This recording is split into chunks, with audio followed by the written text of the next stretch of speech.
Faly mirabantsika rehetrarehetra indray androany dia manome fotoananareo vetivetika ho toy ny resaka nationalité an'i Andriamatoa Andry Rajoelina izay noresahantsika maly. Maro ny fantaniana izay napetrakareo fa anisany miverimberina dia ahoana zany ny mikasika ny ireo izay manana double nationalité.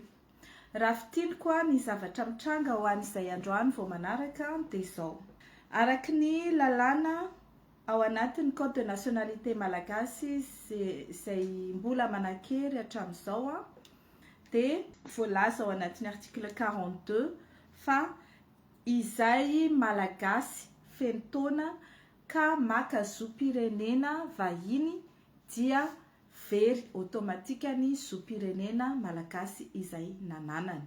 Na gasy ray gasy reny ary izy dia very automatika ny mahagasy azy raha ohatra izy efa ao anatin'ny fahafenona taona zany hoe malgache majeur feno 20 taona no mangataka nationalité vahiny. Ny dikan'izay dia izao, raha ohatra ka nangatahana le nationalité dia very ny nationalité voalohany izay nanananao dia ny mahamalagasy anao. Raha ohatra ka nolovana ilay nationalité dia mbola tsy ampy taona ianao na mineur ianao no mahazo an'izany nationalité de filiation zany. Zany hoe raha ohatra ka par filiation no azahoanao an'le nationalité anao dia tsy mangataka ianao fa mandova. Zany hoe tsy omena anao le nationalité fa tonga dia reconnu. Déclaration de nationalité ny anarany raha ohatra ka ataontsika amin'ny teny frantsay. Raha ohatra indray ka mangataka ianao anana nationalité izay tsy nolovanao dia naturalisation ny anarany. Ireo zavatra ireo zany no manasamihafa anazy fa any Madagasikara izay tsy mbola ataontsika hoe manome an'izay fanazavana mazava izay ny lalànantsika dia tsy haintsika manavaka anazy any Madagasikara fa tsika mieritreritra hoe raha ohatra ianao métis dia métis vazaha. Raha ohatra ianao ka zanaka vazaha dia double nationalité. Raha ohatra ianao ka mana vazaha taratasy dia nationalité. Fa izay zany mahasamihafa anazy. Raha ohatra ianao nangataka zany hoe nanao démarche pour demander la nationalité dont tu n'as pas droit, tsy nolovainao le izy avy amin'ny ray sy reninao dia naturalisation ny anarany. Ary io naturalisation io dia sur demande, zany hoe nao no mangataka rehefa feno taona ianao. Rehefa feno taona ianao no mangataka nationalité dia hiara-ny article 42 ianao dikan'izay very ny malagasy anao dia tsy mahazo, tsy manana ny zoom-pirenena, tsy mizaka intsony ny zoom-pirenena malagasy ianao. Raha ohatra ka nolovainao izany, zany hoe ny olona afaka mandova nationalité ny ray aman-dreniny dia ny olona izay manana ray na reny manana zoom-pirenena hafa na nationalité hafa. Raha ataontsika hoe tsotra zany frantsay foana ny raisitsika. Raha ohatra ny rainao na ny reninao zany ma nationalité française dia ianao automatique tsy mila mangataka dia nationalité française. Mila provena zany hoe mila mitondra ny prov fotsiny ianao hoe ny ray sy reninao na ny rainao na ny reninao dia manana izay nationalité française zay dia mitondra certificat de nationalité dia tonga dia mivoaka ny déclaration ma nationalité française anao. Zay zany ny fandehany fa raha ianao tsy manana ray tsy manana reny frantsay dia mangataka ianao izay vao mahazo naturalisation. Zay zany ny article 42. Nanontany marobe ny olona nanontany hoe ary ahoana ny mikasika ny article 45 ao anatin'ny code de nationalité io ihany. Dia izao zany ny fandehany. Io article 45 io dia milaza hoe perd sa nationalité malgache, tout malgache, même mineur, qui ont fait la demande par le gouvernement. Dia eo zany mipetraka ny fantaniana dia ahoana indray io article io izay nitenenin'ny mpanina tamin'ny herinandro maromaro lasa. Dia izao zany ny fanazavana. Ny olona izay manana double nationalité no concerné amin'io article 45 io. Izany hoe iny olona double nationalité dia ny olona izay nandova nationalité tamin'ny ray aman-dreniny na tamin'ny dadabeany sy ny bebeany. Izany hoe tsy misy olona izay majeur ho double nationalité raha ohatra izy efa majeur vao nangataka. Fa matoa izy majeur double nationalité, dikan'izay nationalité nolovainy tamin'ny ray sy reniny io nationalité na nationalité par filiation. Zay zany manavaka an'ilay izy.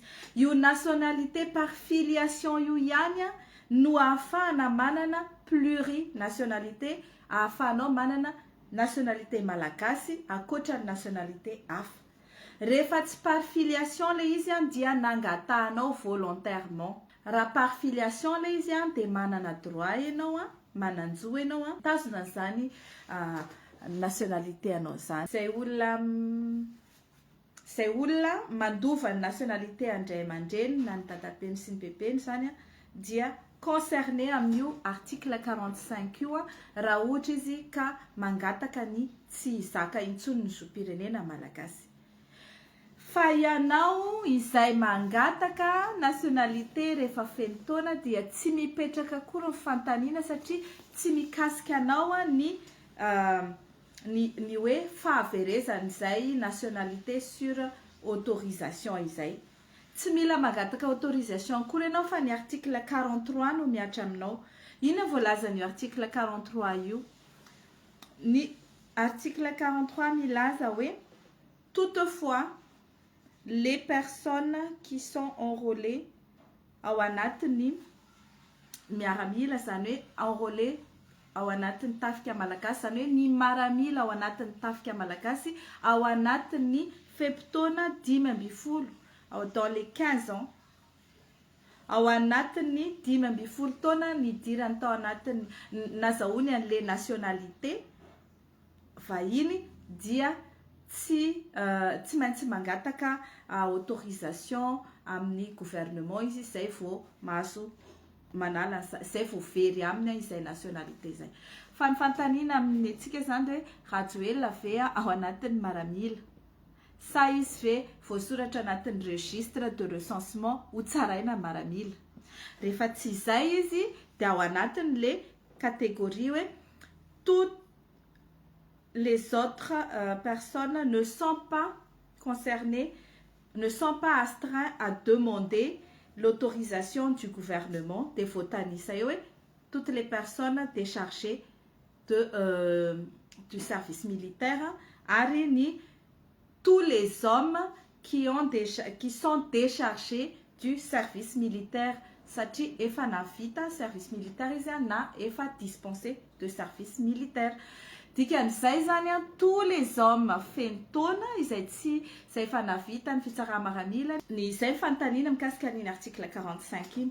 Raha ohatra ka ho averiko anareo mba hampazava tsara ho an'ny olona izay double nationalité par filiation na nandova nationalité indray aman-dreny no valable ny article 45, fa ho an'ny olona izay nangataka nationalité rehefa feno taona izy dia article 42 no miatra aminy satria tsy manana nationalité malagasy intsony izy vatany vao manaiky nationalité hafa vahiny.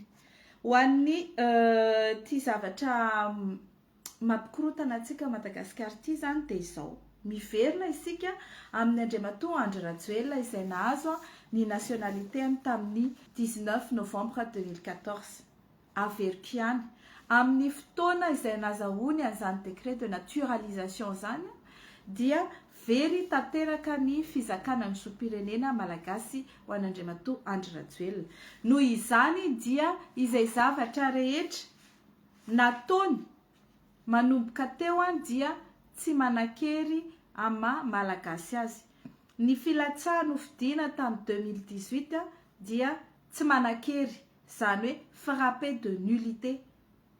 Ny faneken'ny fitsarana avy momba lalam-panorenana ny filatsahana nofidiana dia frappé de nullité.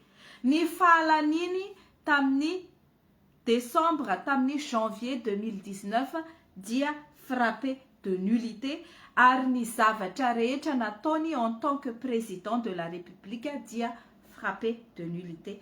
Dikan'izay amin'izao tsika miteny zao zany dia fona daholo tsy manan-kery ary tsy ara-dalàna daholo ny investiture ny Andry Rajoelina, ny candidature ny voalohany indrindra aloha ny candidature-ny ny fahalaniny ny investiture-ny izay zavatra rehetra nosoniaviny manomboka amin'ny fisoniavana ny conseil de gouvernement voalohany ny fanendrena ny prime ministre Tsay Christian tamin'ny 2019 ny fanendrena ny mpikambana amin'ny gouvernement tarihany Andriamatoa Tsay Christian tamin'izany ka hatramin'izao ny fanendrena ny lalàna mikasika ny Sénat izay manko nampisy adevitra koa efa manina zany no Assemblée nationale no sisa misy eo fa manina ny Sénat no tsisy nefa izay voalaza ny constitution tsy hoe akory hoe déclaré incapable satria ohatra hoe lasa adala Rajoelina na hoe marary na hoe maty na hoe tsy hitananjavina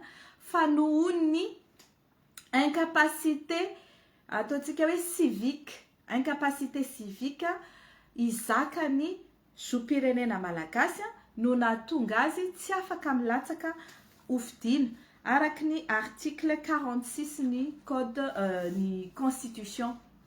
Milaza manko ireo mpamono afo ny fitondrana fa samy hafa ny constitution izay hoentiko eto aminareo sy ny hoentina ananan'zareo. Ny article 42 tompoko tsy anaty constitution fa ao anaty code de nationalité izay mbola tsy niova na dia nisy réforme raha natao tamin'ny 2016 sy tamin'ny 2021 izay tsy mbola niova ary io article 42 io dia mbola manan-kery fa ny article 46 ao anatin'ny constitution dia milaza mazava fa ny olona izay ilatsaka filohan'ny repoblika ny candidat izay ilatsaka filohan'ny repoblika dia tsy maintsy mizaka ny zoom-pirenena malagasy ary mizaka ny droits civils et politiques tsy mbola nasorona tamin'izany zay droits civils et politiques zay. Raha olona efa very taminy zany ny zoom-pirenena malagasy tamin'ny 2014 2018 izy tsy afaka milatsaka. Eo izany mahatonga le incapacité tsy afaka milatsaka izy kanefa nafeniny ny tsy fahafahana milatsaka dia mbola nilatsaka izy. Misy fandikan-dalàna marobe zany. Voalohany indrindra infraction amin'ny inscription sur la liste électorale. Ianao rehefa tsy mizaka ny zoom-pirenena malagasy tsy mahazo misoratra eo amin'ny liste électorale intsony. Faharoa, ianao rehefa tsy mizaka ny zoom-pirenena malagasy tsy mahazo milatsaka hofidiana filohan'ny repoblika intsony. Ianao rehefa tsy mizaka ny zoom-pirenena malagasy dia mizaka zoom-pirenena vahiny mitondra firenena anankiray dia manana accès amin'ny données ao amin'ny défense nationale ny firenena io. Dikan'izay dia misy délit d'espionnage koa zany ao. Ianao rehefa mandray ny nationalité française na nationalité hafa vahiny dia manao ny atao hoe parcours d'intégration, manao allégeance amin'ny nationalité anao iny. Fa indrindra ianao fa tsy manana intsony ny zoom-pirenena malagasy anao nefa ianao manana accès amin'ny défense nationale, secret défense nationale ny firenena io dikan'izay dia espionnage, délit d'espionnage zany ary délit de haute trahison ny fisinao eo sy ny nametrahananao eo averiko foana zany mba hiditra anaty lohantsika hoe ao anatiny atao hoe fandikan-dalàna tanteraka ny fisiny Andry Rajoelina eto.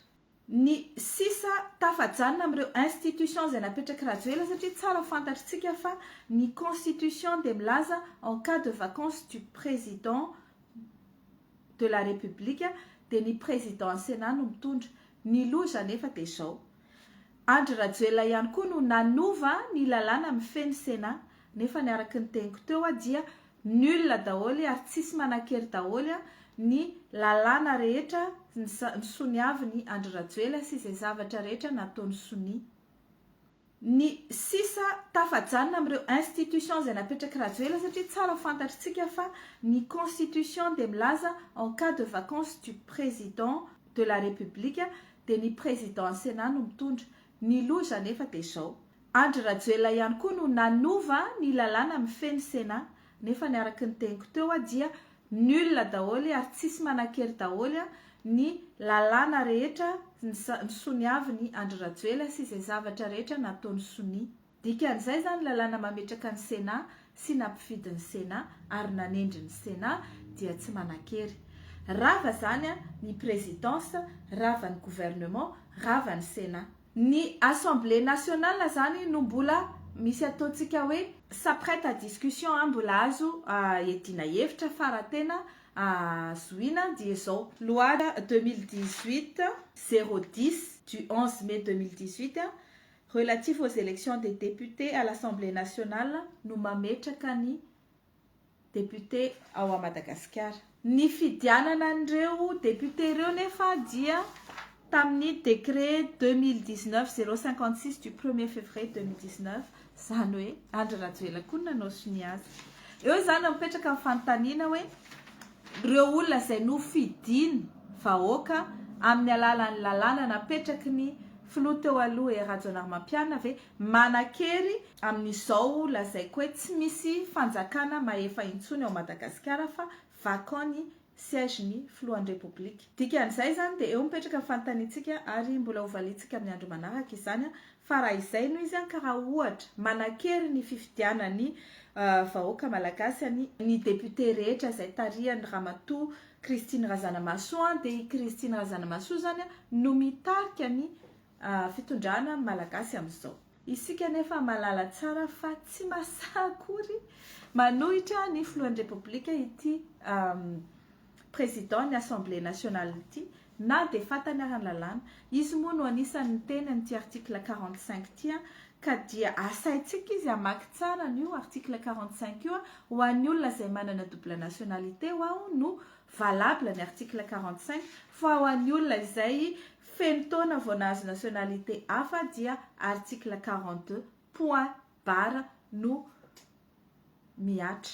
Zay zany ny fanazavana tiako entina androany ka dia miandritsika hoe inona ny fandraisana ndraikitra ataon'ny tafika satria averika any ny tafika tompoko dia taritiny olona izay tsy manana zopirenena malagasy akory amin'izao tsika miteny izao ka noho izany dia ry zareo no tokony andray fepetra ilaza voalohany hoe tsy mety izao zavatra izao fa na ny HCC ny haute cour constitutionnelle izay napetraka Andry Rajoelina aza dia tsy manan-kery satria izay acte rehetra nataony ity président frappé de nullité tia dia frappé de nullité daholy zany hoe tsisy manan-kery daholy koa. Eto zany tsika dia miandra izay olona tokony andray andraikitra fa izay tsy mandray andraikitra amin'izao raha zao dia araka ny teneniko dia miray tsikombakomba. Izay raha ny fotoanantsika androany fa dia misaotra indrindra dia izao mba omeko anokatra poste anankiray aho rehefa avy eo dia omeko fahafana ianareo ametraka ny fanontaniana rehetra izay tianareo apetraka mikasika an'ity sujet ity dia hovaliko amin'ny andro manaraka indray. Zay ara fa dia misaotra betsaka antsika manaraka hatrany dia mandra-peona indray.